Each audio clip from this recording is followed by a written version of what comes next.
We're going to do omelettes. Omelettes are fantastic, they're cheap, they're flexible, you can use all sorts of different things, crispy bacon, mushrooms, tomatoes, cheeses, you name it.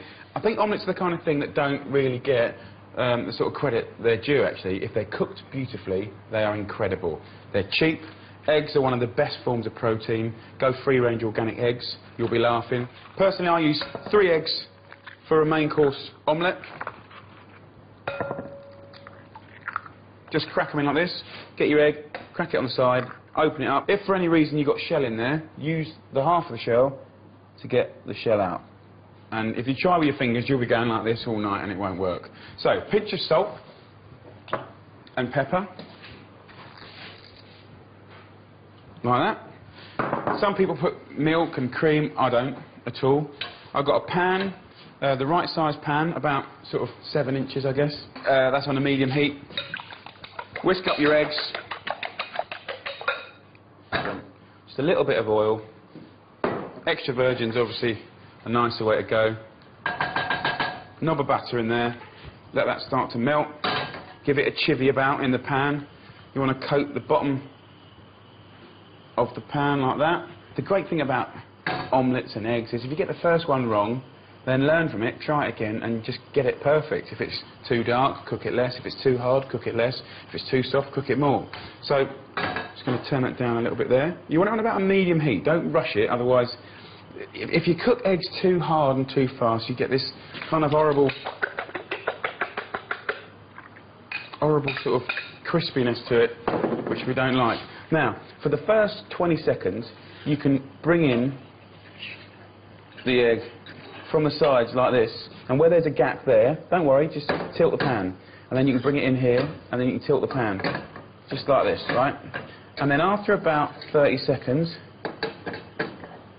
right, you want to squiggle the egg around one last time. I'm going to turn the heat down a bit, and I'll put a little bit of cheddar cheese in. Now, you could use all sorts of different cheese. I think cheddar cheese is just great. You need the tiniest amount, and this is just for a basic omelette.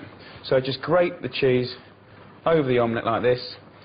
You can see that the egg still looks a little soft around here. That's good news, because the egg, you don't want it to be overcooked and hard.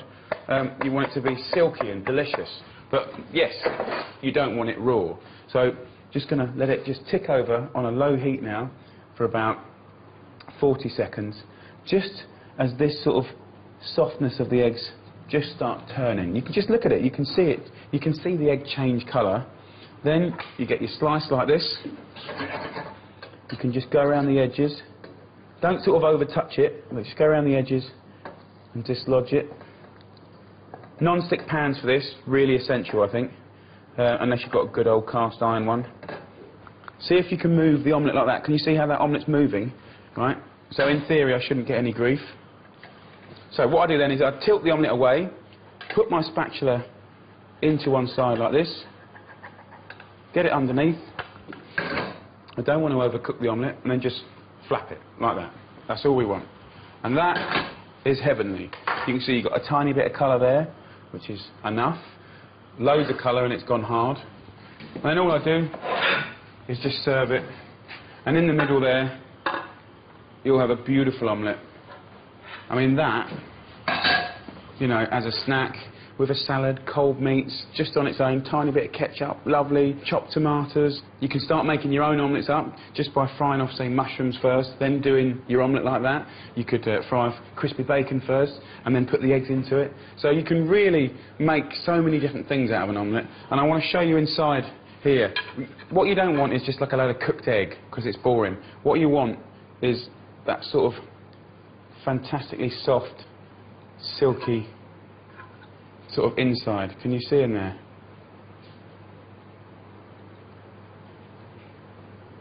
You want it to be soft and silky, right? It's not raw egg, it's just lovely, lovely melted cheese. 9 out of 10, Oliver. See if you can get your eggs that good. Good luck, and if you're going to pass it on at home or in the workplace, this is a great dish to do. Simple, but brilliant. Good luck.